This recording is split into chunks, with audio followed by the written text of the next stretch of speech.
नमस्ते दोस्तों। ये वीडियो देखने के बाद मैं आपसे प्रॉमिस करता हूँ कि आपकी लाइफ में बहुत ज़्यादा चेंज आएगा और आप एक अलग ही इंसान बन जाओगे, क्योंकि इस वीडियो को देखने के बाद आप एक अलग ही तरीके से सोचोगे। तो इस वीडियो में क्या बात होने वाली है? इस वीडियो में ये बात होने वाली है, मैं उसका एक छोटा सा आपको एक स्टोरी में बता देता हूँ कि 3 साल की उम्र पे स्कूल जाना चाहिए बच्चे को, 22 से 23 साल की उम्र पे बच्चे को ग्रेजुएट हो जाना चाहिए, 25 से 26 साल की उम्र पे बच्चे को शादी जॉब कर लेनी चाहिए, 27 से 28 साल की उम्र पे बच्चे की शादी हो जानी चाहिए, फिर 30 से 31 साल की उम्र पे उसका बच्चा हो जाना चाहिए। फिर उसके बाद फिर उसको क्या करना चाहिए? अपने बच्चे को अच्छे से अच्छे स्कूल में भेजना चाहिए, अपने बच्चे को अच्छे से अच्छी पढ़ाई देनी चाहिए, फिर उसकी जॉब करानी चाहिए, और इस सब के बीच में पैसा इकट्ठा करना चाहिए। पैसा इकट्ठा करने के बाद फिर क्या कहते हैं, उस बच्चे की शादी करानी चाहिए, फिर वहाँ पैसा लगाना चाहिए, फिर क्या करना चाहिए, फिर पैसा लग कर वो शादी कराने के बाद फिर वही बच्चा कराना चाहिए। रुको, ये मैंने 1 सेकंड 1-2 मिनट में क्या बोल दिया? इस 1-2 मिनट में मैंने एक इंसान की पूरी लाइफ डिफाइन कर दी कि उसको ये सब ये सब ये सब ये सब करना चाहिए। ठीक है, और हर किसी को ऐसे ही करा जा रहा है। मतलब कि जिंदगी को एक जीने की जगह एक रेस बना दी है कि 3 साल की उम्र में बच्चे को पढ़ाई करनी चाहिए, उसको जाना चाहिए, और माँ बाप का लक्ष्य है कि उसको अच्छे से अच्छे अच्छे अच्छे अच्छे स्कूल में भेजना चाहिए, जो महंगे से महंगा होना चाहिए। फिर उसको क्या कहते हैं, बच्चे को अच्छे से अच्छे कपड़े पहनाने चाहिए जो महंगे से महंगे हो। उसके बाद क्या करना चाहिए? उसके बाद फिर बच्चे को अच्छे से अच्छे कॉलेज में भेजना चाहिए जो बहुत महंगा हो, और उसके लिए बच्चे को कोचिंग इंस्टीट्यूट में भेजना चाहिए जो कि महंगे से महंगा हो। ठीक है, उसके बाद बच्चे की शादी करानी चाहिए। शादी कैसी करानी चाहिए? महंगी से महंगी शादी करानी चाहिए, देखने लायक शादी करानी चाहिए, ऐसी शादी के कोई देख ही ना सका होगा आज तक। उसके बाद फिर यही पैटर्न चलना चाहिए। मगर रुको, ऐसा क्यों क्यों है कि हमने अपनी ज़िंदगी को जीने की जगह रेस बना दिया है? और ये एक्चुअली हमने नहीं बनाया है, ये किसी और ने बनाया, वो आपको आगे वीडियो में बताऊंगा। किसने बोला कि ये करना ही करना है? मतलब किसने बोला आपको कि बच्चे को अच्छे से अच्छे स्कूल में भेजना है? अच्छी एजुकेशन तो एक नॉर्मल स्कूल में भी हो सकती है ना। अब आप कहेंगे या लोग कहेंगे, अच्छा ऐसे तो बच्चे को पढ़ने के लिए नहीं भेजना चाहिए। बहुत सारे लोग बच्चे ऐसे भी होते हैं जो घर पे पढ़ के भी अच्छी लाइफ जी जाते हैं। यहाँ पे बात आपकी और मेरी नहीं है। यहाँ पे बात ये नहीं कि मैं सही और आप गलत और मैं सही। यहाँ पे बात मैं आपको कुछ और समझाना चाह रहा हूँ। मैं ये बताना चाहता हूँ आपको कि यहाँ पर मैं आपको ये बताना चाहता हूँ कि हमारे दिमाग में किसने डाला कि बच्चे को अच्छे से अच्छे स्कूल में जाना चाहिए? कौन बताता है कि इस शहर का सबसे अच्छा स्कूल कौन सा है? कौन बताता है कि इस शहर में सबसे ऐसा स्कूल कौन सा है जो सबसे ज़्यादा बच्चे को प्रोग्रेस देगा? और क्यों वो स्कूल सबसे ज़्यादा महंगा होता है? क्या ये ऐसा नहीं होता कि हमें टीवी के माध्यम से या किसी और चीज़ के माध्यम से हमारे दिमाग में बार बार फिट करा जाता है कि अगर बच्चे को अच्छे स्कूल में नहीं भेजा तो बच्चे की ज़िंदगी बर्बाद हो जाएगी, बच्चा हमारा अच्छा कुछ कर ही नहीं पाएगा। क्या जो बच्चे नॉर्मल स्कूल में जाते हैं वो कुछ अच्छा नहीं कर पाते? ज़बरदस्ती हमारे माइंड में ये चीज़ डाली जाती है। ठीक है, उसका भुगतान किसको भरना पड़ता है? उसका भुगतान आप जैसे लोगों को भरना पड़ता है कि उन्हें अगर फॉर एग्जांपल बच्चे की पढ़ाई हो सकती थी 3 से 4 हज़ार की फीस में भी हो सकती थी, बट हमारे दिमाग में ज़बरदस्ती डाला जाता है कि अच्छे स्कूल में भेजो, अच्छे स्कूल में भेजो। अच्छे का मतलब क्या? महंगे से महंगे स्कूल में भेजो, पहला। दूसरा कि सब वहाँ भेज रहे हैं, एक्चुअली में भेज भी नहीं रहे, क्योंकि पूरी दुनिया के सारे बच्चे उसी महंगे स्कूल्स में थोड़ी ना जाके कामयाब हो रहे हैं। और क्या गारंटी है कि सब जो बच्चे उस महंगे स्कूल में जा रहे हैं वो सब कामयाब हो रहे हैं? ये ज़रूरी तो नहीं है, बट ये हमारे दिमाग में बिठाया जाता है, बार बार बोल के बिठाया जाता है, सोसाइटी के दिमाग में बिठाया जाता है, और स्टैंडर्ड बना दिया जाता है कि अच्छा स्कूल मतलब महंगा स्कूल, वहाँ तो बच्चे को भेजना पड़ेगा। मतलब अगर किसी एक बच्चे की एजुकेशन पूरे साल की 10-15 हज़ार में ख़त्म हो सकती थी, उससे इनडायरेक्टली किस पे असर पड़ता है, उससे इनडायरेक्टली जो हमारे फादर हैं उनकी इनकम पे फ़र्क पड़ता है। मतलब जो इनकी सेविंग है वो ज़्यादा हो सकती थी, बट हमारे दिमाग में ज़बरदस्ती डाला जाता है कि करो, महंगे स्कूल में जाओ, ये कराओ, वो कराओ। उससे क्या होता है, बच्चे के भी दिमाग में डाला जाता है कि मुझे तो महंगे में ही जाना है। बट क्यों? क्योंकि सब जा रहे हैं। बट क्यों जा रहे हैं सब? क्योंकि बोला जा रहा है। बोल कौन रहा है? कोई और बोल रहा है। और कौन? मतलब कोई मालिक अपने प्रोडक्ट का एडवर्टाइजमेंट कर रहा है और वो कह रहा है कि आप ये नहीं लोगे तो आपकी ज़िंदगी बर्बाद है, ज़िंदगी खराब है। और ये इतनी बार बोला जा रहा है यही झूठ के हमारे दिमाग में एक फिक्स हो गया है कि बच्चे को तो मैं अच्छे स्कूल में भेजूंगा, मैं अपना पेट काट काट के अपने बच्चों को अच्छे स्कूल में भेजूंगा। आपको क्यों अपना पेट काटना है? क्या ज़िंदगी सिर्फ पेट काटने के लिए है? या फिर आपका बच्चा अगर नॉर्मल स्कूल में नहीं जाएगा तो वो कामयाब ही नहीं होगा? ऐसा क्यों? ऐसा किस लिए? और इस सब से होता क्या है, इस सब से हमारे जो सोसाइटी है उसमें बहुत बड़ा डिफरेंस आ जाता है कि बहुत बच्चे तो बहुत कामयाब हो जाते हैं और बहुत कुछ नहीं कर बहुत बच्चे तो पढ़ते हैं और बहुत बच्चे कुछ नहीं पढ़ पाते। क्यों? क्योंकि हम बैलेंस नहीं बना पा रहे हैं। हमने स्टैंडर्ड सेट कर दिया, या तो ये या तो कुछ नहीं। वो हमने स्टैंडर्ड सेट नहीं किया, ज़बरदस्ती हमारे माइंड में वो स्टैंडर्ड सेट किया गया है। पहली चीज़। दूसरी चीज़, ये किसने कह दिया कि बच्चे को अच्छे से अच्छे कपड़े पहनाने हैं, बच्चों को महंगे से महंगे कपड़े पहनाने हैं, बच्चे के पास इतने कपड़े होने चाहिए कि बस मज़ा आ जाए? किसने सेट किया है ये? क्यों? अगर किसी बच्चे के पास, नॉर्मली बोलूँ, अगर किसी बच्चे के पास 5-6 जोड़ी कपड़े, तो क्या वो बहुत नहीं है? किसने दिमाग में सेट कर दिया कि हर टाइम नए कपड़े चाहिए? किसने दिमाग में सेट कर दिया कि जब तक तुम बच्चे को इस कंपनी के कपड़े नहीं पहनाओगे तब तक बेकार है? किसने सेट कर दिया ये? और ये किसने सेट कर दिया कि अगर कोई बच्चा या अगर कोई इंसान डेली सेम कपड़ों को धो के पहन रहा है तो किसने बोल दिया कि वो गरीब है? या किसने बोल दिया उसके अंदर लाइफ स्टाइल नहीं है? या किसने बोल दिया कि वो ट्रेंड के हिसाब से नहीं चल रहा?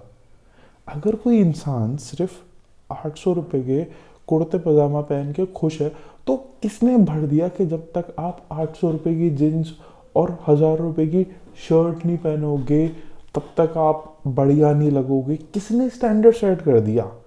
ये किसने हमारे माइंड में डाल दिया कि इस तरीके के कपड़े पहने जाते हैं? किसने डाल दिया? आप देखोगे कि सेम जैसे स्कूल के साथ हुआ, हमारे दिमाग में बस ऐसे फिट कर दिया है कि इस टाइप के कपड़े पहनने चाहिए, इस कंपनी के पहनने चाहिए, इस तरीके से पहनने चाहिए, उससे आप परफेक्ट लगोगे, उससे आपका कॉन्फिडेंस डेवलप होगा, उससे आप ऐसे कर लोगे, वैसे कर लोगे। बट इस सबसे होता क्या है? जाता तो किसी और की जेब में पैसा है ना, और वो फिर हमें और पागल बनाने के लिए और एडवर्टाइजमेंट करता है, फिर हम और झूठ को सच मानने लग जाते हैं। मतलब एक साइकिल चल रही है कि एक तरफ वो लोग बैठे हैं जो अपना प्रोडक्ट को हमें प्रमोट करते हैं और कहते हैं कि अगर आपने ये नहीं लिया तो आपकी ज़िंदगी बर्बाद है। और अगर हम उसे और इतना बोलते हैं कि जो सोसाइटी है, जो उसके कंज्यूमर है, वो इस बात को सच मान लेते हैं कि अगर मैंने ये चीज़ नहीं ली तो मेरी ज़िंदगी बर्बाद है, और जो इस चीज़ को नहीं ले रहे वो बेकार है, और मैं इस चीज़ को यूज़ कर रहा हूँ तो मैं अच्छा हूँ।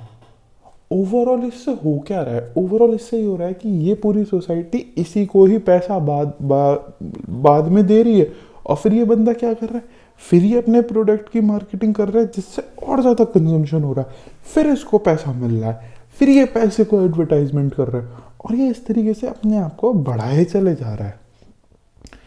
क्या अगर कोई बच्चा सिर्फ और सिर्फ, या कोई इंसान अगर कम कपड़े रखे तो उसमें कोई दिक्कत है क्या? अगर वो कम कपड़े लेगा तो उससे क्या प्रॉब्लम हो जाएगी? किसने सेट कर दिया कि वो, क्या कहते हैं, कि वो खाने खराब है या फिर उसके पास कपड़े नहीं है, पैसे नहीं? किसने सेट कर दिया? तो आप देखोगे ये उन लोगों ने स्टैंडर्ड सेट किया है जिनका सबसे ज़्यादा फ़ायदा है, और उनकी ही वजह से सोसाइटी के अंदर इतनी प्रॉब्लम्स आ रही हैं। आप देखो, अपने आप देखना ये ऐसा हो क्यों रहा है, ठीक है। उसके बाद हम किस बात पे आते हैं, स्कूल हो गया, क्लोथ्स हो गए, क्लोथ्स के बाद क्या चीज़ आती है, कॉलेज। ये किसने कह दिया कि उसी इंस्टीट्यूट में जाके पढ़ाई होगी तभी आप कामयाब होगे, वरना आप कामयाब नहीं होगे? किसने जाके कह दिया? और आप देखोगे जो लोग सबसे ज़्यादा अपना प्रचार करते हैं कि इस स्कूल में आओ, इस कॉलेज में आओ, इस यूनिवर्सिटी में आओ, आपकी ज़िंदगी कामयाब हो जाएगा, आपका ये हो जाएगा, वो हो जाएगा। बच्चे को 22 साल की उम्र पे, आप 20 साल की बच्चे को क्या कहते हैं, 16-17 साल की उम्र पे अच्छे कॉलेज में चले जाना चाहिए और 21-22 साल की उम्र पे नौकरी लगा लेनी चाहिए, अच्छी से अच्छी नौकरी लगा लेनी चाहिए। उसके लिए आपको क्या करना पड़ेगा, उसके लिए हमारे कोचिंग इंस्टीट्यूट पे आओ, हम आपको पढ़ाएंगे। क्यों? बड़ा सवाल है, क्यों? क्यों हम रेस में भाग रहे हैं? कौन हमें रेस में भगा रहा है? कौन कह रहा है कि बच्चे को, कौन कह रहा है बच्चे को कि 22-23 साल की उम्र पे ही मतलब बस नौकरी लग जानी चाहिए? कौन कह रहा है? और वो भी महंगी से महंगी। क्यों? क्यों? अगर कोई बच्चा इतने पैसे कमा पा रहा है कि वो अपने आप को एक बेसिक नेसेसिटी कंप्लीट कर पा रहा है और अपने फ्यूचर मतलब किसी इमरजेंसी के लिए थोड़े पैसे बचा पा रहा है, तो उसमें क्या दिक्कत है? किसने कह दी कि जब तक इस लेवल की इनकम नहीं होगी तब तक वो बेकार है? क्या उससे कम इनकम में अच्छे से लाइफ नहीं जा सकती? जी जा सकती है, और लोग जी रहे हैं। क्यों? क्यों ये स्टैंडर्ड सेट कर दिए? इससे बड़ा सवाल है, किसने ये स्टैंडर्ड सेट कर दिए? किसने कह दिया कि ये कोचिंग इंस्टीट्यूट नहीं तो कुछ नहीं? ऐसा क्यों है कि ऐसा क्यों है कि हमारे दिमाग में मूवीज या फिर क्या कहते हैं, वीडियोस या फिर इमोशनल चीज़ों से इनडायरेक्टली भरा जाता है कि आपको पढ़ना, कि आपको इस कॉलेज में जाना है, उससे आप अपने माँ बाप के सपने पूरे करोगे। ये वाली चीज़। दूसरी चीज़, इस कॉलेज में जाने के लिए आपको ये वाले कोचिंग इंस्टीट्यूट में जाना है। आप अगर देखोगे तो जो लोग की कोचिंग इंस्टीट्यूट है, सेम वही चीज़ कि जिसका प्रोडक्ट, जिस ओनर है उसका जो प्रोडक्ट है, वो अपने प्रोडक्ट का एडवर्टाइजमेंट कर रहा है आपके सामने। दूसरी थिंग, वही पर्सन इन्वेस्ट कर रहा है वीडियोस के अंदर जो आप देखोगे, और उससे आपको किस चीज़ की मोटिवेशन मिलेगी? उससे आपको मोटिवेशन मिलेगी उसी के प्रोडक्ट खरीदने के लिए। आप फिर उसे पैसा दोगे, उसके पास पैसा जाने के बाद वो उस पर प्रोडक्ट को खरीदने के बाद उसके पास फिर पैसा जाएगा और वो फिर वीडियोस बनाएगा, और फिर यही साइकिल चलती ही रहेगी। क्यों? क्यों ऐसा पॉसिबल नहीं है? क्यों ऐसा नहीं? ऐसा पॉसिबल है। क्यों हमें ऐसा नहीं दिखाया जाता कि बहुत सारे बच्चे ऐसे हैं जिन्होंने खुद से तैयारी करी और अच्छी जॉब पा ली, या किसी नॉर्मल कॉलेज में गए और अच्छे लेवल पर हैं? ऐसा हमें क्यों नहीं दिखाया जाता? क्योंकि हर इंसान तो बड़े कॉलेज में नहीं गया, हर इंसान को तो बड़े कॉलेज या इंस्टीट्यूट से कोचिंग नहीं मिली, बट फिर भी वो अपनी लाइफ में अच्छा कर रहा है। ऐसा किसने डिफाइन कर दिया? तो आप देखोगे कि ऐसा उन्हीं लोगों ने डिफाइन कर दिया जिनका सबसे ज़्यादा फ़ायदा है इस चीज़ में। और इससे बड़ी बात, किसने कह दिया कि तुम्हारा अगर अच्छी लाइफ मतलब क्या? किसने कह दिया कि अच्छी लाइफ मतलब ये? किसने कह दिया कि तुम्हारा जब तक 2 मंजिला या 3 मंजिला मकान नहीं होगा तब तक तुम्हारी कोई वैल्यू नहीं है? क्यों? क्यों इसने किसी ने कह दिया कि जब तक तुम्हारे घर 2-3 मंजिल नहीं होगा और उसके अंदर इतनी सारी चीज़ें या फैसिलिटीज़ नहीं होंगी तब तक तुम्हारा वे ऑफ लिविंग बेकार है? किसने कह दिया कि जब तक तुम्हारे घर के नीचे गाड़ी नहीं खड़ी तब तक तुम बेकार हो? किसने कह दिया ये? अगर तुम देखोगे, अगर 2 से 3 मंजिल का मकान बनना है तो उसमें डायरेक्टली या इनडायरेक्टली किसका फ़ायदा है? हमें मूवीज़ में दिखाया जाता है बड़े से बड़ा घर, ठीक है, ठीक, तुम देखना किसका प्रोडक्ट है?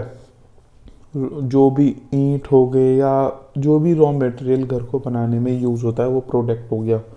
उसका ओनर वो चाहता है कि मेरे प्रोडक्ट को कंज्यूमर खरीदे तो वो कैसे करता है, टीवी पे एडवर्टाइजमेंट दिखाता है कि अगर 2 मंजिल का घर तो वो दिखाते हैं, उसमें पेंट दिखाते हैं, इतना सब कुछ अच्छा दिखाते हैं कि इतनी अच्छी टेबल है, इतना अच्छा बेड है, इतनी अच्छी लाइट है, इतनी अच्छी टीवी है, एसी है, फ्रिज है, सोफ़ा है, ये सब चीज़ दिखाते हैं।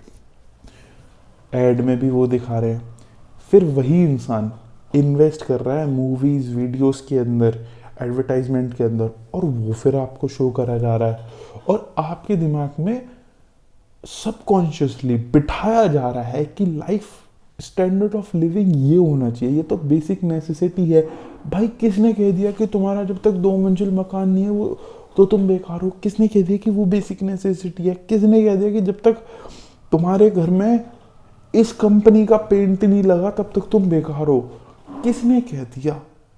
और सबसे बड़ा सवाल, कौन कह रहा है कि ये सब तुम्हारे घर में होना चाहिए, ये सब तुम्हारे घर में नहीं है तो तुम बेकार हो? किसने कह दिया कि अगर तुम्हारे पास 40,000 का फ़ोन नहीं है तो तुम बढ़िया नहीं हो?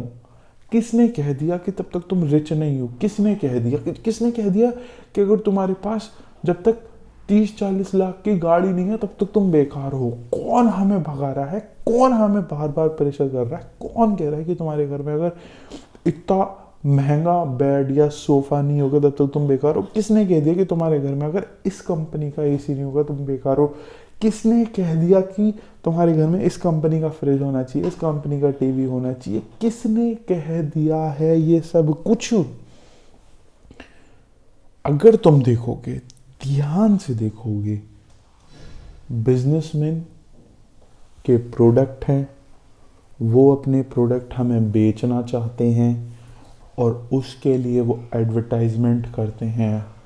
उसके अलावा वो दूसरा खतरनाक गेम खेलते हैं कि वो मूवीज़ वीडियोस इमोशनल लेवल पे बनाते हैं, वो हमारे ऊपर प्रमोट करी जाती हैं। कॉन्शियसली सबकॉन्शियसली हमारे दिमाग में भरा जाता है कि अगर तुम इनके प्रोडक्ट नहीं इस्तेमाल करोगे, अगर इनकी बनाई हुई चीज़ें नहीं इस्तेमाल करोगे तो तुम्हारी ज़िंदगी बेकार है।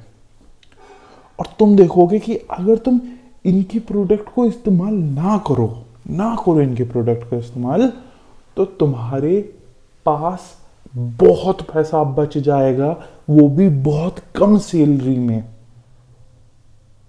क्योंकि तुम्हारा बहुत मोटा पैसा, लाइफ की बहुत मोटी मेहनत सिर्फ उन लोगों के सामान खरीदने में चली जाती है, नहीं है उसकी जरूरत। और अगर तुम उस चीज को छोड़ोगे तो एक्चुअली में तुम्हारी लाइफ बहुत बेटर हो जाएगी। क्यों? किसने कहा कि हमें पिज्जा, बर्गर, चाउमीन, पेटीज या कोल्ड ड्रिंक पीनी चाहिए? किसने कहा? ये कौन कहता है कि हमें शुगर खानी चाहिए? कौन कहता है कि हमें बॉर्नविटा पीना चाहिए? कौन कहता है? कौन कहता है कि बॉर्नविटा, कॉम्प्लान, हॉर्लिक्स ही पीना चाहिए? कहता कौन है? किसने माइंड में डाल दिया कि अगर बच्चा ये नहीं पिएगा तो बच्चे की लाइफ अच्छी नहीं होगी या बच्चा स्ट्रांग नहीं होगा? किसने ये दिमाग में डाल दिया? किसने? अगर आप ध्यान से सोचो, ध्यान से बैठो, तो देखोगे कि एडवर्टाइज कर करके हमारे दिमाग में डाल दे कि तुम्हारा स्टैंडर्ड ऑफ लिविंग ऐसा है। बट क्यों हमें सिर्फ रेस में भगाया जा रहा है? क्यों ये कहा जा रहा है कि अगर तुम ये नहीं करोगे तो तुम बेकार हो? क्यों बेकार हैं? कैसे बेकार हैं? किस लिए बेकार है? कौन डिसाइड करेगा कि हम बेकार है नहीं बेकार है? किसने सोसाइटी के माइंड में, दिमाग में डाला कि अगर ये सक्सेसफुल है, ये सक्सेसफुल नहीं है? किसने ऐसा डाल दिया? क्यों डाल दिया ऐसा? हम क्यों रेस में भाग रहे हैं? हमें क्यों कुछ अचीव करना है? हमें क्यों ये सारी ही चीजें करनी है? हमें जैसा बताया जा रहा है वैसा हमें करना ही क्यों है? ऐसा क्यों?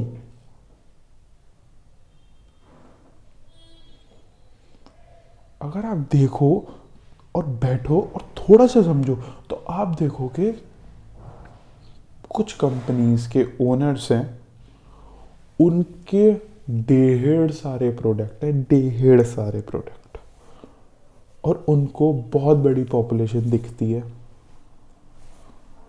वो आते हैं, अपने प्रोडक्ट्स को यहाँ पे एडवर्टाइजमेंट करते हैं, इनका प्रोडक्ट यहाँ जाता है, ये बहुत सारे लोगों से कंज्यूम करते हैं, फिर साइकिल चलने लग जाती है, उससे पैसा इन ओनर्स के पास फिर जाता है, फिर ये और ज़्यादा क्या कहते हैं अपने प्रोडक्ट का एडवर्टाइजमेंट करते हैं और हमारे पास और ये सब चीज़ें आ जाती हैं।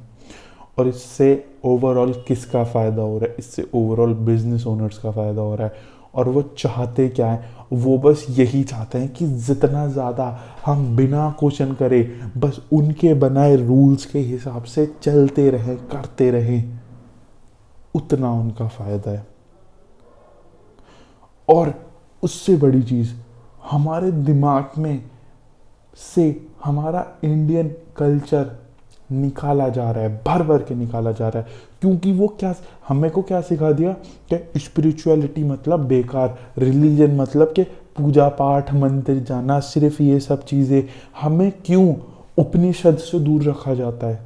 हमें क्यों हमारा रियल कोर रिलीजन है वो हमें ये सब नहीं सिखा? ये हमें जो स्क्रिप्चर्स है या हमारा जो असली नॉलेज है या जो गीता है, गीता बेसिकली ये समझाती है कि तुम ये जो मन है ना, मन अंदर जो बैठा हुआ है, वो जो राक्षस है जो कभी नहीं भरता, उसके पीछे मत पड़ो, उसको मत देखो। क्या करो? वो भगवत गीता में कहते हैं कि ये जानवर है ना जो अंदर बैठा है, जिसको हर समय और चाहिए, जिसको हर समय कुछ ना कुछ चाहिए ही चाहिए, कंज्यूम करने के लिए चाहिए ही चाहिए। इस जानवर के चक्कर में मत पड़ना। और क्या करना है? और भला काम करना है। भले काम क्या करना है? किसी मतलब लोगों की भलाई करनी है, कुछ ऐसा काम करना है जिसकी लोगों की भलाई होती हो, या सही काम करो, या धर्म के लिए काम करो। ऐसा काम करो जिससे लोगों की भलाई होती हो, एक अच्छा माहौल बनाओ, इस पृथ्वी के लोगों की प्रोटेक्शन करो, अच्छे से रहो, वो काम करो। उसके लिए अगर तुम्हें पैसा कमाना पड़े तो पैसा कमाओ, और वो भी कभी गलत रास्ते से मत कमाओ, ऐसे रास्ते से मत कमाओ जिससे क्या होता हो, जिससे लोगों का नुकसान होता हो डायरेक्टली और इनडायरेक्टली। खुद भी बहुत पैसा कमाओ और उस पैसे को कमा के लोगों के साथ बांटो, अपने भोग में मत रह जाओ। मतलब अपनी बॉडी के जो सेंसेस है उनको सेटिस्फाई करने में मत लगाओ पैसा। अपने लिए इतना पैसा रखो जिससे उसकी बेसिक नेसेसिटीज़ पूरी होती रहें, और बाकी सारे पैसे से लोगों की भलाई करो, हेल्प करो, पढ़ाई करो, किताबें लिखो, अच्छा समाज बनाओ। भगवत गीता ये सिखाती है। बट हमें उससे दूर क्यों रखा जा रहा है? वो हमें इससे दूर इसलिए रखा जा रहा है कि ये लोग अपने प्रोडक्ट बेच सकें। ओवरऑल सारे स्क्रिप्चर्स में इंडियन स्क्रिप्चर्स हैं, और बौद्ध हो गए, जैनिज्म हो गया, या फिर बाहर के जापान, कुछ भी वो सिर्फ एक चीज़ बताते हैं, फिर सिर्फ एक चीज़ कि जो अंदर जानवर बैठा है ना, इसके चक्कर में मत पड़ना इसके चक्कर में, तो मैं हमेशा बर्बाद करेगा। इसका बहुत बेसिक फंक्शन है, वो नहीं देखना जो है, वो देखना जो नहीं है। इतने लोग दुखी रहते हैं, इस वीडियो को जो लोग देख रहे हैं वो इतने दुखी हैं। एक बात बताना, आपके पास छत है, आपके पास घर है, आपके पास छत है, आपके पास लाइट है, आपके पास पानी है, आपके पास रहने के, आपके पास खाने के लिए खाना है, आपके पास पहनने के लिए कपड़े हैं, आपके पास आपके माँ बाप हैं। क्या ये बहुत नहीं है? एक इंसान का सपना होता है इतना सब कुछ होना, और वो सब आपके पास पहले से है। बट हमारे अंदर जो बैठा हुआ है ना राक्षस, वो कहता है कि ये नहीं, कुछ और। भगवत गीता भी इसे सिमक खाती है। और जैसे मैं आपको एक छोटी सी स्टोरी बताता हूँ कि ये स्टोरी फॉर एग्जांपल जापान की है। एक राजा आता है, उसने कहता है कि मैंने बहुत कुछ पढ़ लिया, बहुत कुछ, मैंने बहुत मेडिटेशन कर ली, मेरे पास बहुत पैसा है, मैंने सब कुछ कर लिया जो एक इंसान कर सकता है, सब कुछ जो आप सोच सकते हो मैंने वो सब कुछ कर लिया। मतलब उसके पास बहुत पैसा था, उसने कम से कम हज़ारों रानियों के साथ वो सोया था, उसके पास हज़ारों एकड़ ज़मीन थी, उसकी कई सारी औलादें थी, सब कुछ था, सब कुछ। उसने बहुत सारे ग्रंथ पढ़े थे, उसने बहुत कुछ किया था जो हो सकता था, बहुत कुछ।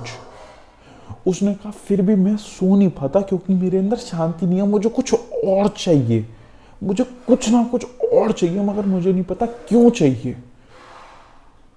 तो ये राजा एक आदमी के पास गया, बूढ़े आदमी के पास। तो उस बूढ़े आदमी ने बोला कि मैं तुम्हें आंसर दूंगा। उसने कहा ठीक है, बट उस बूढ़े आदमी ने कहा कि जैसा मैं कहूँगा उसके ऊपर तुम्हें कोई सवाल नहीं करना। वो कहता है ठीक है। तो बूढ़े बाबा ने उसको एक बाल्टी दी, और उस बाल्टी को देने के बाद उसने कहा कि इस बाल्टी में से तुम्हें, उस बाल्टी को लेके जाओ और यहाँ पे तालाब है, इससे पानी भर के लेके आओ, और बोलना कुछ नहीं, ना कुछ सवाल करना, बस लेके आना है। और यहाँ पे एक दूसरी बाल्टी रखी है, सॉरी यहाँ पे एक मग रखा है, और इसको तुम्हें भरना है। मतलब एक बाल्टी और मग आराम से भर जाएगा एक बारी में, आराम से ना। तो वो फिर क्या होता है, फिर वो इंसान राजा जाता है। वो राजा 3 दिन तक उस बाल्टी को भरने में लगा रहा, मगर वो बाल्टी नहीं भरी गई। वो भरता रहा भरता रहा भरता रहा, बाल्टी भर के ही नहीं दी। राजा बहुत ज़्यादा इरिटेट, फ्रस्ट्रेट हो गया, और वो बूढ़े बाबा उसे देख रहे थे। फिर वो तीसरे दिन जब वो बिल्कुल हार मान गया, जब वो मतलब बिल्कुल क्या कहते हैं, बिल्कुल मर गया था कि अब मेरे पे नहीं हो रहा, फिर क्या कहते हैं, बूढ़े बाबा उसके पास, वो बूढ़े बाबा के पास जाता है और वो कहता है एक बात बताओ, अब आप भी सुनना, एक बात बताओ। जब इस बाल्टी के अंदर बेस ही नहीं है जहाँ पे पानी रुक सके, जहाँ पर पानी रुक सके, तो ये भरेगी कैसे? इसमें तो पानी भरता हूँ और तुरंत निकल जाता है, क्योंकि इसके अंदर कुछ बेस नहीं है ना, तो खाली है। तो मैं इस छोटे से मग को कैसे भर दूँ? तब बूढ़े बाबा कहते हैं कि हम सब के अंदर एक ऐसा बाल्टी है जिसका बेस नहीं है, जिसको कितना भी दे दो वो नहीं भरता, वो कभी नहीं भरेगा। बट फिर बाबा ने क्या किया, अपने हाथ से उठाया पानी और 2 बार भर दिया और मग भर गया। उससे इन्होंने ये रिप्रेजेंट किया, एक्चुअली में हमारी लाइफ में सिर्फ इतने पानी की ज़रूरत होती है जितना इस मग में है, जो आराम से इकट्ठा किया जा सकता है। मतलब उन्होंने कहा हमारी लाइफ में एक्चुअली में बहुत कम रिसोर्सेज की ज़रूरत होती है, जो हमको एक अच्छी लाइफ दे सकता है, एक आराम से लाइफ दे सकता है, जिसके लिए हमें इतनी मेहनत करने की ज़रूरत नहीं है। तुमने 3 दिन तक पानी भरने की कोशिश करी, इजिकल टू सेम एज तुम्हारे अंदर का जो जानवर है वो कभी नहीं भरेगा। तुम 3 दिन नहीं, तुम 300 साल का जीवन ले लो, तुम 300 साल तक राज करो, तुम्हें जो करना है वो करो, मगर ये अंदर का जो जानवर है ना, ये तब भी नहीं भरेगा। बट अगर तुमने इस जानवर को जीत लिया तो असल में सिर्फ तुमको 2 से 3 साल लगेंगे अपनी लाइफ की जितनी भी सारी रिक्वायरमेंट्स हैं उन्हें पूरा करने में, एक ऐसा सोर्स ऑफ इनकम जनरेट करने में जो तुम्हें एक अच्छी स्टेबल लाइफ दे सके। और उसके बाद तुम बाकी, मतलब अगर तुम इनकम कर रहे हो, अर्निंग कर रहे हो, तो अर्निंग में से जिस पैसे से तुम्हारी लाइफ की रिक्वायरमेंट्स समझो, रिक्वायरमेंट्स, नेसेसिटीज़, ना कि वांट्स, जो तुम चाहते हो, जो तुम्हारी ज़रूरतें हैं, तुम उतना पैसा सेव करो। बिल्कुल करना चाहिए, सेव करो कि हाँ मेरे को खाने के लिए, हेल्थ से रिलेटेड वो सब पैसा ज़रूरी है, उसको रखो। और बाकी जो सारा अमाउंट पैसा है उसको लगाओ डेवलपमेंट ऑफ द सोसाइटी। क्योंकि सोसाइटी ही अगर ख़राब होती चली जाएगी तो इनडायरेक्टली आप भी ख़राब होते चले जाओगे। अगर सोसाइटी के अंदर इस तरीके का माइंडसेट बनता जा रहा है कि जो लड़की दिखे उसको सीटी मारो, जो लड़की दिखे उसको सीटी मारो, और हम क्या करते हैं, हमें क्या मतलब, अरे कुछ टाइम बाद तो यार मेरी भी बहन, बेटी या बीवी होगी ना जो रोड पे होगी, तो उस पर भी तो सीटी मारी जाएगी ना, डायरेक्टली इनडायरेक्टली। तो मतलब मैं अपने लिए ही टेंशन क्रिएट कर रहा हूँ ना, तो it is your responsibility to improve your society, क्योंकि वो डायरेक्टली और इनडायरेक्टली तुम पे ही फ़र्क डालेगी। सोसाइटी कौन है? जो तुम्हारे घर के आस पड़ोस के लोग हैं, अगर वो ख़राब होंगे तो तुम्हारी भी लाइफ ख़राब हो जाएगी। तुम्हें उन्हें सही करना बहुत ज़रूरी है, क्योंकि तभी तुम्हारी लाइफ भी इम्प्रूव होगी। बट ये सब हमें नहीं सिखाया जाता। हमें सिखाया जाता है कि तुम्हारी खुद की रेस है, तुम खुद भागो, तुम ये खुद करो, तुम ऐसे करो, तुम वैसे करो। हमें हमारी हिस्ट्री से दूर रखा जाता है, हमें हिस्ट्री से दूर रखा जाता है, ठीक है। और जो मैं आपको अंदर का जानवर बता रहा था ना, उस जानवर के ही बेस पर, सिर्फ उस जानवर के बेस पर ही ये पूरे के पूरे बिजनेसमैन चल रहे हैं, इनकी पूरी जिंदगी चल रही है।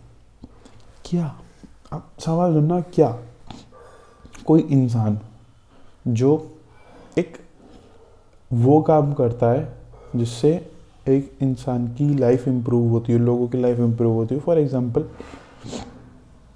वो किसी नॉर्मल से स्कूल में पढ़ाता है, ठीक है, वो इतनी अर्निंग कर लेता है जिससे उसकी लाइफ की बेसिक नेसेसिटीज़ कंप्लीट हो जाती हैं, ठीक है। उसके पास इतना बड़ा घर है जिसमें वो और उसकी फैमिली आराम से रह सकती है, ठीक है। इतना आराम से रह सकती है, मतलब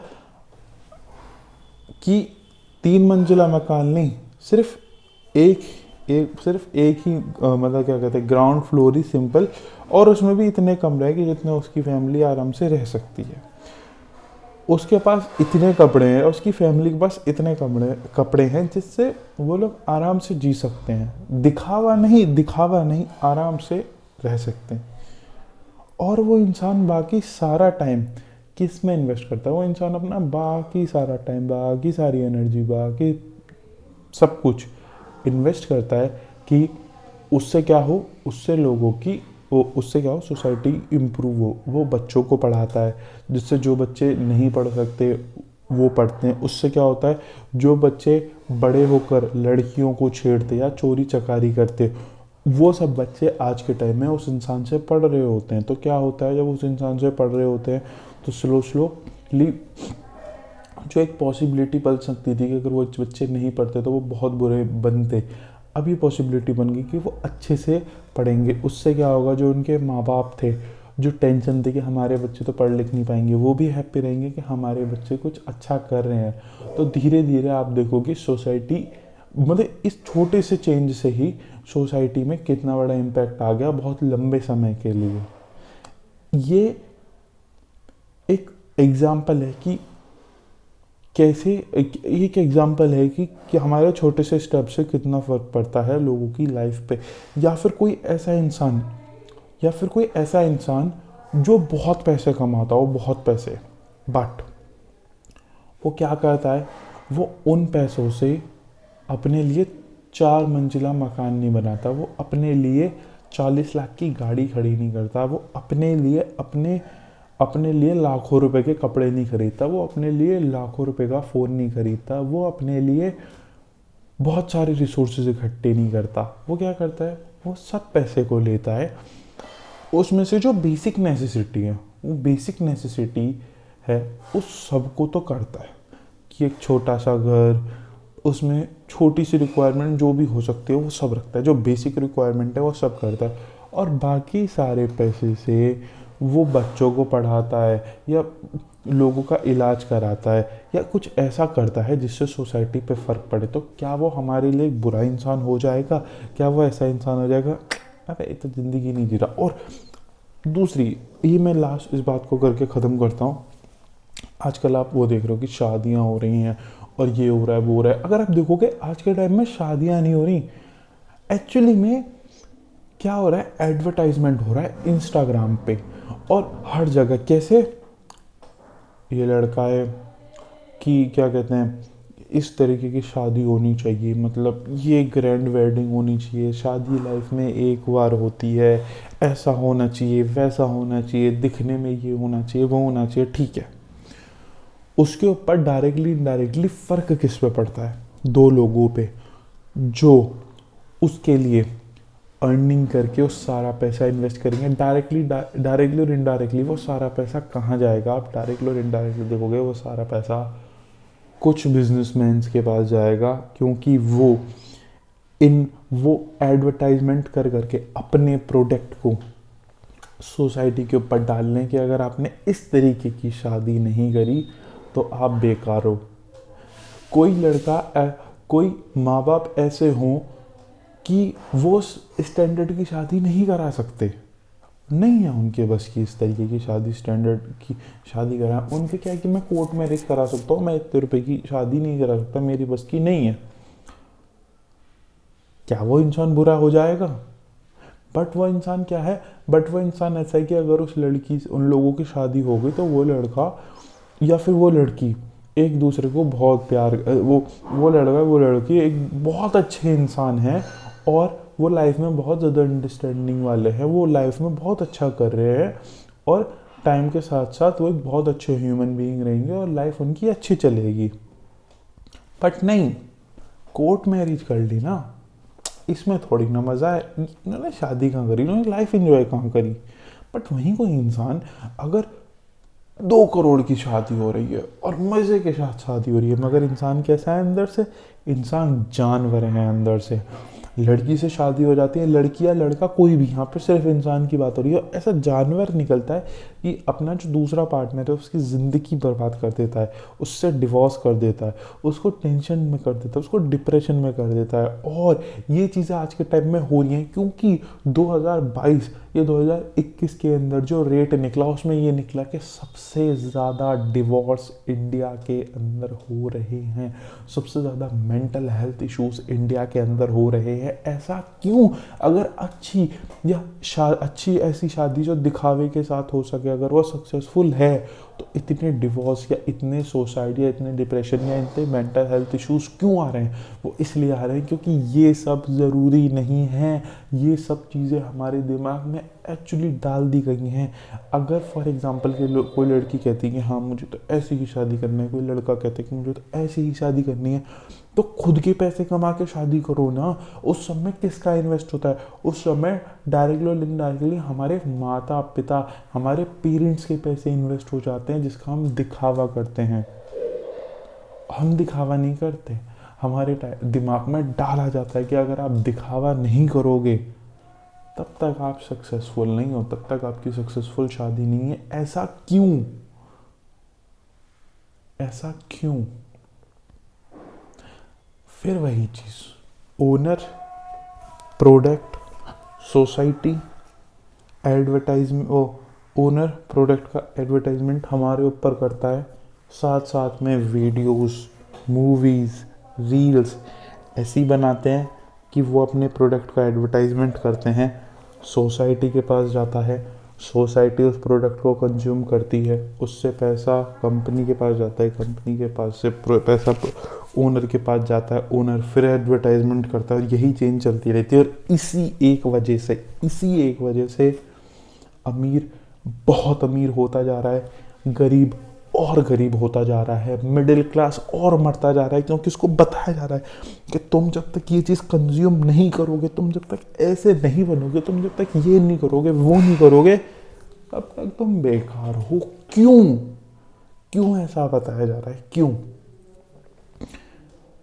इन दी एंड आप ये पाओगे कि कुछ ही लोग हैं जिसने इन्होंने ऐसा कर दिया है कि जब तक इस तरीके से नहीं जियोगे तब तक तुम बेकार हो। और जो लोग उस चीज़ को प्रमोट करते हैं कि तुम्हें इस तरीके से जीना चाहिए, वो आज के टाइम में कौन है? अबे नहीं, वो आज के टाइम में एक्ट्रेस हैं या एक्टर हैं।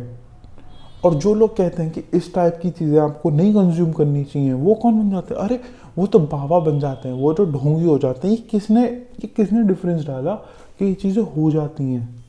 ये डिफरेंस डाला नहीं, किसी ने बताया कि डिफरेंस होना चाहिए। क्योंकि अगर हम एडवर्टाइजमेंट वाले लोगों को पैसे नहीं देंगे तो ये जो लोग हैं ना, ये हमें कंज्यूम नहीं करेंगे, ये हमारे प्रोडक्ट को कंज्यूम नहीं करेंगे, जिससे हमारे पास पैसा नहीं आएगा। और जो इंसान बता रहा है कि तुम्हें इन कंजम्पशन की ज़रूरत नहीं है, वो बेकार है, क्योंकि वो उनको एक्चुअली मुनाफे की जगह नुकसान दे रहा है। फॉर एग्जाम्पल कोल्ड ड्रिंक है, अगर आप एक्चुअली में देखोगे ना कि कोल्ड ड्रिंक बनने में कितना ज़्यादा यूज़ होता है वाटर, तो आप देखोगे बहुत बड़ा रोल है कोको कोला का आज के टाइम में वर्ल्ड के अंदर से पानी ख़त्म होने का सबसे बड़ा रीज़न। बट हमें बताया नहीं जाता ना, क्यों? क्योंकि इससे क्या होगा, इससे उनका प्रॉफिट कम होगा और जो कंजम्पशन कर रही है सोसाइटी उसके ऊपर इफेक्ट पड़ेगा। बट ये सब चीज़ें बताई नहीं जाती। स्टैंडर्ड सेट किया जाता है, इतनी सारे खाने की चीज़ें, पहनने की चीज़ें बेफालतू में हमारे को दी जा रही हैं और हम पे थोपी जा रही है कि अगर आप ये नहीं करोगे तो आपकी लाइफ बेकार है। उससे हो क्या रहा है? उससे ही हो रहा है कि इनडायरेक्टली और डायरेक्टली हमारी हेल्थ, लाइफ खराब होती जा रही है, टेंशन्स बढ़ती जा रही हैं और हम पागल होते जा रहे हैं। और कुछ लोग उधर कोने में बैठे हैं जो मज़े से पैसे ले रहे हैं, मज़े से पैसे खा रहे हैं और उन्होंने समझ लिया है कि ये पागल है। एक बात बताओ, जिन लोगों ने पिज़्ज़ा, बर्गर, चाउमीन इन सब की कंपनीज में इन्वेस्ट कर रखा है, उन्हीं लोगों ने इन्वेस्ट कर रखा है मेडिसिन की कंपनीज में। Oh shit. उन्हीं लोगों ने इन्वेस्ट कर रखा है एडवर्टाइजमेंट की कंपनी में। Oh shit. उन्हीं लोगों ने एक्चुअली, मतलब ये समझो कि बीमारी भी वो दे रहे हैं, ठीक है, इलाज भी वो दे रहे हैं, ठीक है। मतलब वो तो हमसे बड़ा पागल कौन? जिन लोगों का पैसा इन्वेस्ट होता है, जिन लोगों का पैसा इन्वेस्ट होता है चाउमीन, पेटीज, बर्गर या इस सब की चीज़ों को भर भर के प्रमोट करने में, उन्हीं सब का पैसा इन्वेस्ट होता है इन सब चीज़ों से जो शरीर के अंदर बीमारी होती है, शुगर खाने से जो बीमारी होती है उसके इलाज में जो दवाइयाँ यूज़ होती है उसमें भी उन लोगों का इन्वेस्टमेंट है। मतलब हमसे बड़ा पागल कौन? हम उन्हें वैसे भी पैसा दे रहे हैं कि ये हम खाएंगे, इससे हमें मज़ा आएगा, लो हमसे पैसा लो। उसके बाद अरे हमारी तबीयत ख़राब हो गई, हम बीमार हो गए, लो हमसे पैसा लो, हमें सही करो। और आप देखोगे एक्चुअली में ये सब एक ही है। ओ शेट, हमसे बड़ा पागल कौन? ओवरऑल यहाँ तक इस वीडियो को देखने के बाद जहाँ तक मैं समझता हूँ कि अब आप लाइफ में हर एक चीज़ पे क्वेश्चन करोगे कि इससे इनडायरेक्टली फ़ायदा हो कैसे रहा है। डायरेक्ट कुछ भी सही, डायरेक्टली इनडायरेक्ट फ़ायदा किसको हो रहा है? हमें क्यों दिखाना है किसी को कि हमने इतनी जल्दी ये कर दिया? कि जिन लोगों ने ये कर लिया वो खुश हैं क्या? उन्हें क्यों और चाहिए? कौन है जो अंदर ऐसा जानवर बैठा है? हमारे ऐसे स्क्रिप्चर्स में क्यों कहा जाता है कि खुद को जानो, खुद को जानो? उसको जानने के बाद क्या हो जाता है? क्यों? हर चीज़ पे सवाल करो कि इससे इनडायरेक्टली फ़ायदा किससे होगा। फिर आप देखोगे बस कुछ लोग हैं जिससे आपकी लाइफ की हर चीज़ से फ़ायदा होता है और वही बस मज़े ले रहे हैं और हमें एक रेस में डाल दिया है कि भाई भागो भागो भागो भागो भागो। नहीं भागोगे तो बेकार है। इट इज़ सेम लाइक कि एक सर्कल है, उसके अंदर चूहे को डाल दिया और उसके आगे हमने ऐसे चीज़ रख दिया है, खाने की चीज़, और अगर जब तक चूहा भागता रहेगा तब तक उस सर्कल से इलेक्ट्रिसिटी जनरेट होगी जिसका यूज़ करके कोई और अपने प्रोडक्ट या पैसा बनाएगा। और अगर चूहा एक मिनट को रुके कि यार मैं इतना भाग रहा हूँ, मैं भगा, मेरे माँ बाप भगे, मेरे दोस्त भगे रहे हैं, मेरे रिलेटिव्स भग रहे हैं, सब भग रहे हैं इस रेस में, मगर जिनको मिल जाता है वो भी खुश नहीं है, उन्हें और चाहिए, उन्हें और पैसा चाहिए, उन्हें और चाहिए। क्यों भागूं इस रेस में? मैं क्या रुक के सोच नहीं सकता? क्या और कोई तरीका नहीं है चीज़ पाने का? क्या मेरे को खुशी ऐसी मिलेगी क्या? हमारे उपनिषद में क्या लिखा हुआ है? क्यों हमारे स्क्रिप्चर्स में जो बातें कही गई हैं वो कोई इतनी वैल्यूएबल है और क्यों उन्हें इतना दूर किया जा रहा है हमसे? भगवत गीता से क्यों इतना दूर किया जा रहा है? आप में से जिस लोगों ने भी किताब पढ़ी होगी या जो भी अपने आप को थोड़ा सा भी इंटेलिजेंट समझता है ना, आई प्रॉमिस, अगर आपने इंडियन स्क्रिप्चर्स को पढ़ाया समझा तो आप देखोगे जो उसमें लिखा हुआ है डायरेक्टली और इनडायरेक्टली वही हमें वेस्टर्न वर्ल्ड बता रहा है बड़े प्यार से, उसके ऊपर पैसे भी बना रहा है। आई होप ये वीडियो आपको समझ आई होगी, पसंद आई होगी।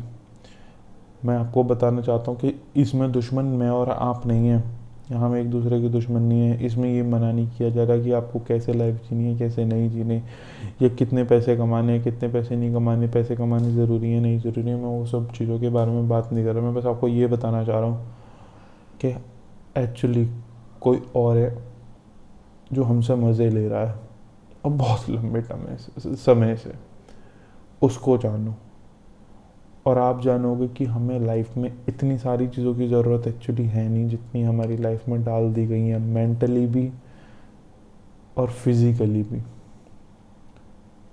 I hope you understand my point. रुक जाओ, रुक जाओ. एक सेकेंड रुक जाओ.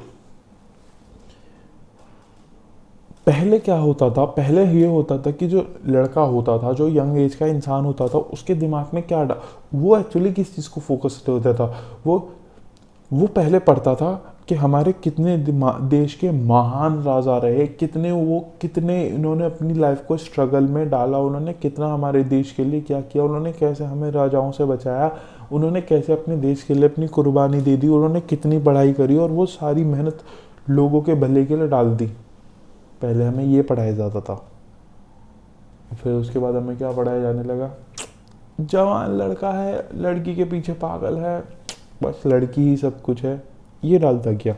उससे क्या हुआ, ये हमारे दिमाग में ऑलमोस्ट 22-23 साल तक डाला गया है कि जवान होने मतलब 22-23 साल तक डाला गया है कि लड़के का फोकस सिर्फ लड़की होना चाहिए और कुछ नहीं, उसको नहीं मतलब होना चाहिए कि उसकी फैमिली कैसी कंडीशन है, उसे नहीं मतलब होना चाहिए, और कि उसकी सोसाइटी से कि क्या कंडीशन है उसे नहीं मतलब होना चाहिए, कि उसके देश में क्या चल रहा है उसको नहीं मतलब होना चाहिए, कि वो अपने देश की, अपने घर की, अपने समाज की प्रॉब्लम्स को कैसे ख़त्म करे.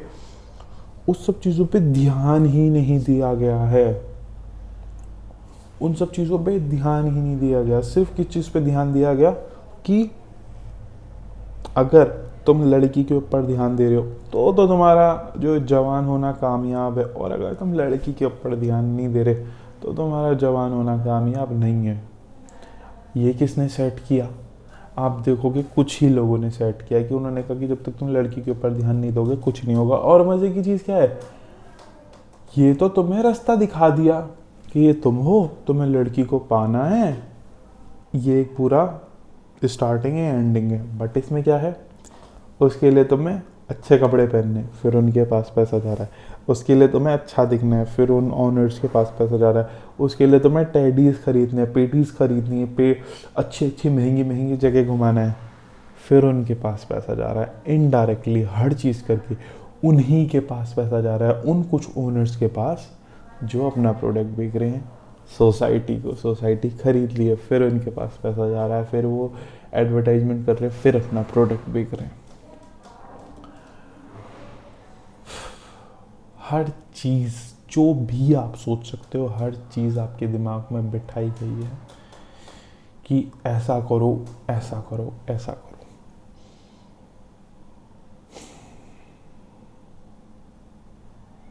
I hope you understand my point.